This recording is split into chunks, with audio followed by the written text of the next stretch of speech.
الرحیم نحمده ونصلی ونسلم علی رسوله الکریم اما بعد فاعوذ باللہ من الشیطان الرجیم بسم اللہ الرحمن الرحیم الف لام میم ذلك الكتاب لا ريب فيه هدى للمتقين الذين يؤمنون بالغيب ويقيمون الصلاة ومما رزقناهم ينفقون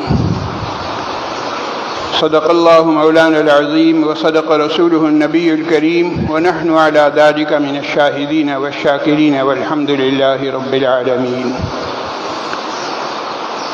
ہو سکتا ہے کچھ ذہنوں میں یہ بات آئے کہ بھئی رات کو بیٹے صاحب نے قرآن ختم کیا اور صبح کو شاید ابا حضور دوسرا قرآن شروع کر رہے ہیں، تو اول تو اس پر عمل نہیں ہو رہا ہے، ایسی بات نہیں ہے گھبرانے کی، اور اگر بالفرض عمل ہو بھی رہا ہو تو یہ وضاحت پہلے بھی کر چکا ہوں، اس کو دہرانے کی ضرورت محسوس کر رہا ہوں کہ اگر ہم نے نماز تراویح میں قرآن کریم مکمل کر لیا یا ویسے ہی ہم قرآن پڑھتے ہیں قرآن کریم مکمل کر لیا تو ہم نے کوئی کمال نہیں کیا۔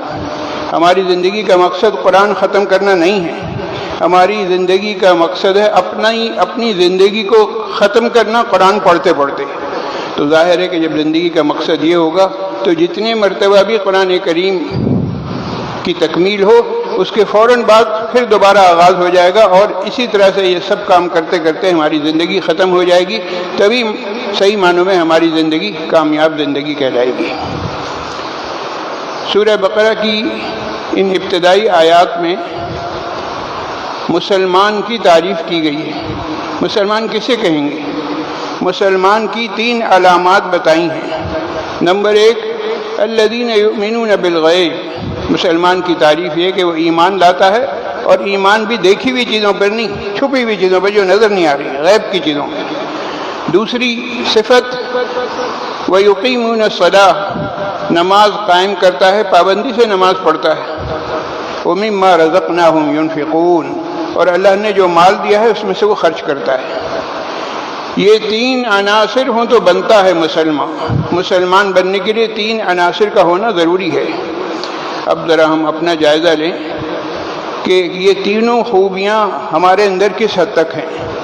اگر درجہ کمال تک پہنچی ہوئی ہیں تو سبحان اللہ، کیا کہنے، اور اگر درجہ کمال تک نہیں ہیں تو پھر اس وقت تک ہم کامل مسلمان نہیں کہلا سکتے جب تک کہ یہ تینوں خوبیاں ہمارے پاس ٹاپ کلاس قسم کی نہ ہوں۔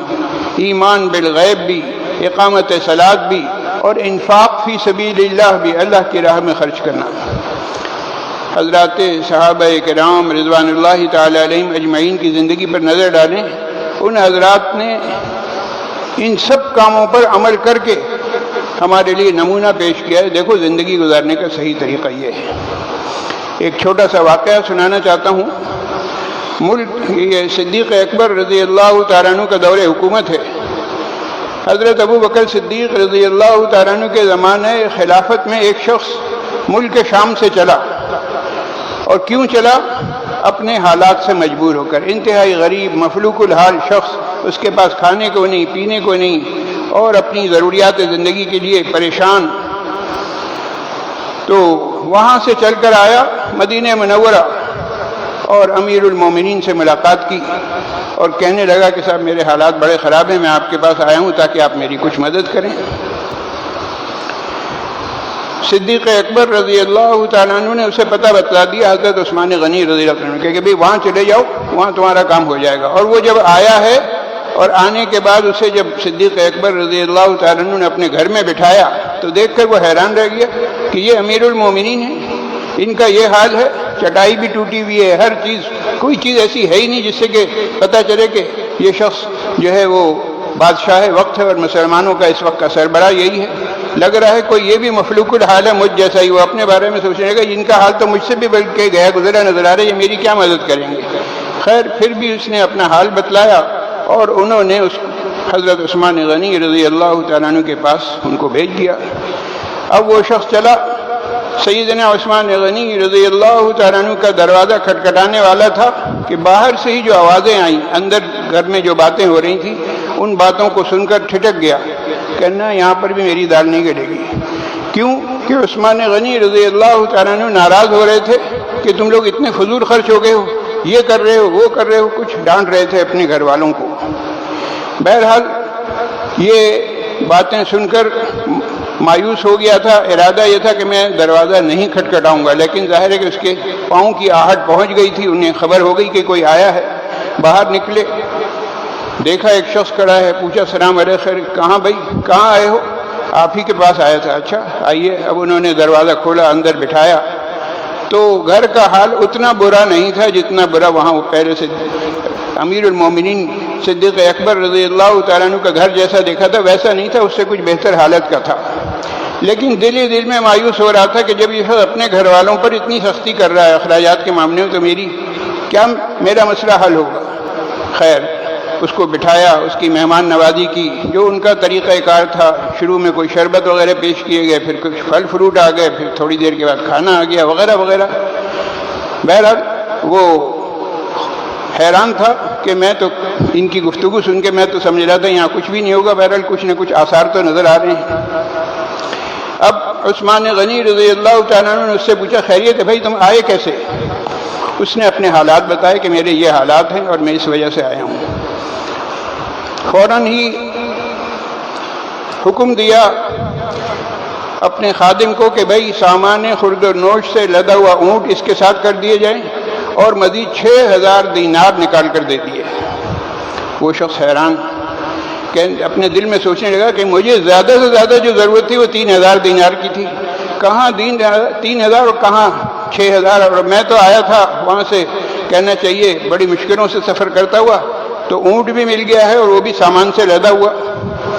بہرحال عثمان غنی رضی اللہ تعالیٰ عنہ کا شکریہ ادا کیا، اور شکریہ ادا کر کے جانے لگا تو حضرت عثمان غنی رضی اللہ عنہ نے فرمایا کہ میرا شکریہ ادا نہیں کرو، تم شکریہ ادا کرو ابو بکر صدیق رضی اللہ عنہ کا، جنہوں نے تمہیں رہنمائی کی۔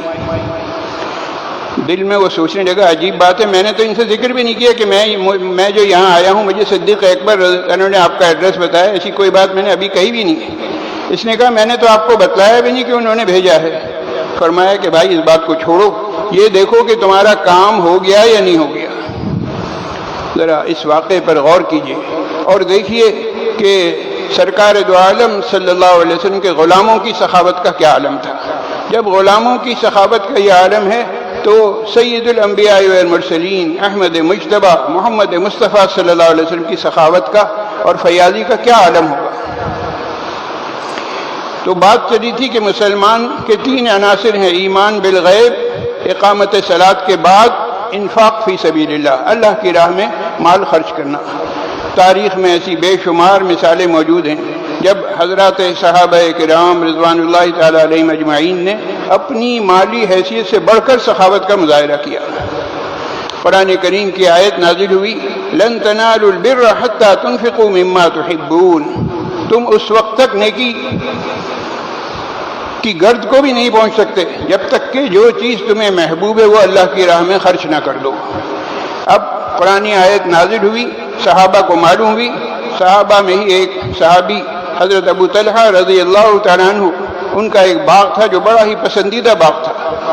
فوراً ان کے دل میں بات آئی کہ ہو بھائی میری سب سے زیادہ پسندیدہ یہ چیز ہے، جب تک میں یہ اللہ کی راہ میں خرچ نہیں کروں گا تو میں نیکی نہیں حاصل کر سکتا۔ نیکی حاصل کرنے کا طریقہ ہے کہ اس باغ کو میں اللہ کی راہ میں خرچ کر دوں۔